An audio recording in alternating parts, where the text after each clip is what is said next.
สังเกตครับเป็นลูกชายของสุภรักษ์อักษรนะครับปัจจุบันนี้ก็ซ้อมอยู่ค่ายเด็กดำมวยไทยของอาจารย์เด็กดำที่บ้านผักแก้วกันทรลมนะครับเปิด10 ล้อให้1,000คู่ชกของเอกพงศ์มาดูตัวกับเพชรสยามด้วยครับ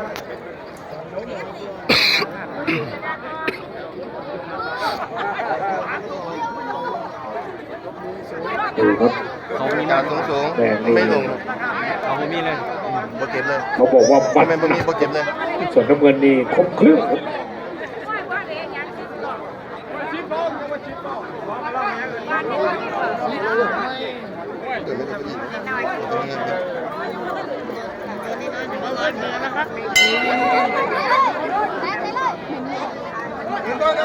ดูครับยกแรกครับแรงนี่ประเภทหนักแรงครับเดินได้ลอยกว่านิดนึงซ้อมอยู่กับอาจารย์เด็กบริษัทยกเลยครับดึงเลยเข้ากันเข้าเลยขอบคุณน้องวันช่วงพัดครับที่อยากจะหน้าจะเพิ่มขวาจะงอทำไมสั่งครับตีเซลมาหลายท่านครับวางออกไปดังสั่งเชิญทำกับคุณรักสุขภาพเดี๋ยวจะให้ท่านยกปฏิวัติคนเหล่าเลยครับดูแลสุขภาพเลยครับด้วยผลิตภัณฑ์จากเกาหลีเลยครับการนายกจากตำบลดินแดงครับเป็นนายกที่มีรูปร่างค่อนข้างสมบูรณ์ตลอดก่อนสูงยกแรกครับโอ้โหไปกันสับยกคำพูดนี้ครับเดินเข้าเลยเ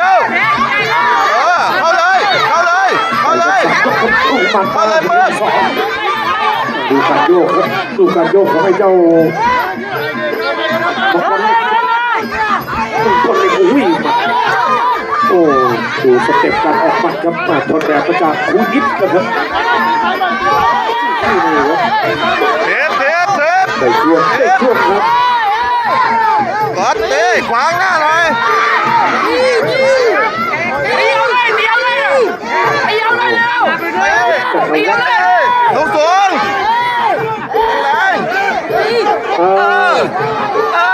สูงมาดูตัวด้วยครับเพชรสยา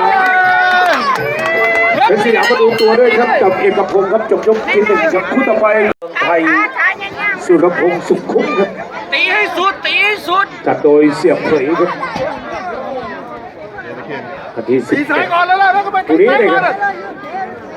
12ก็บอดี้แดงเก็บประพัดกับเข้าเลยวิสุทธิ์จากเทพทีวีที่ยก2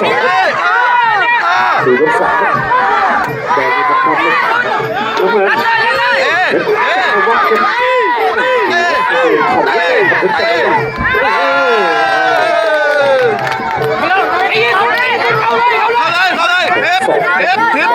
ทีบอลดูว่า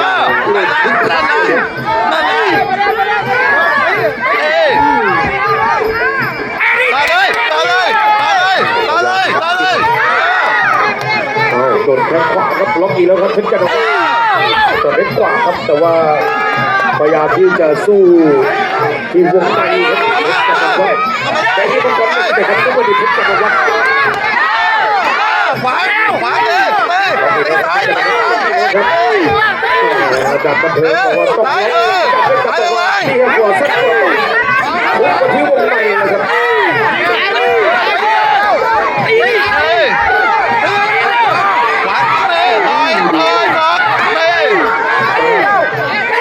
นี่ครับ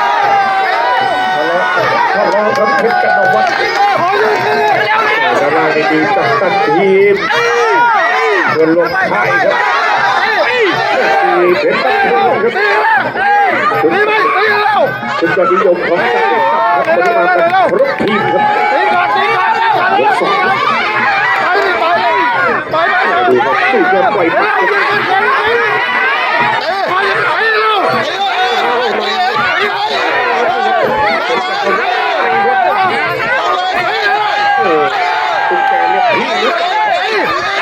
ตุ๊กแกเลือกที่เปล่าครับเพชรจะมาวัดเฉียดโต้หมดยกที่สองมาดูยกสุดท้ายครับแต่นี่มงคลเล็กสิทธิ์อาวุธเล็กครับส่วนน้ำเงินนี่เพชรกันวัฒน์เด็กจากไทย เอาเลยทีไม่ถึงเอาให้ถึงเอาให้ถึง สุดท้ายดูยกสุดท้ายครับตัวใหญ่ที่เป่าต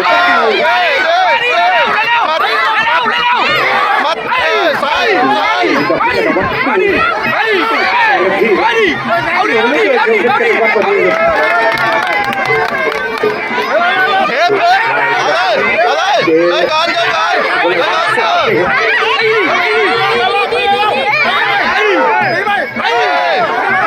โอเคซ้ายมัด ไม่กลัวครับดูตัวเล็กแต่ว่าการออกอาวุธกับขบวนรถข้างล่างมีเสียงครับ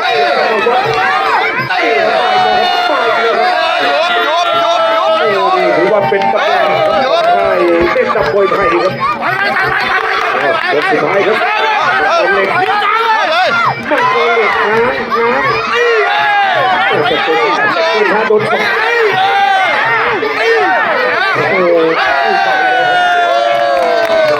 โอ้ทีมงานสอลิงกินพาที่มาเชียร์ด้วยครับ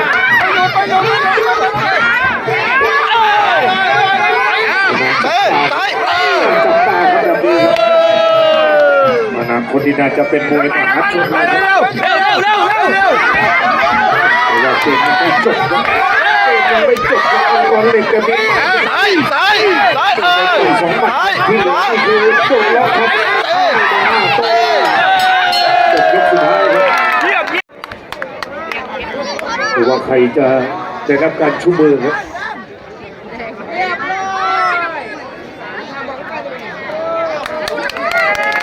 ดูไปที่น้ำเงินครับเพชรกันวัฒน์เพชรดำมวยไทยครับเพชรสยามอยู่ไหน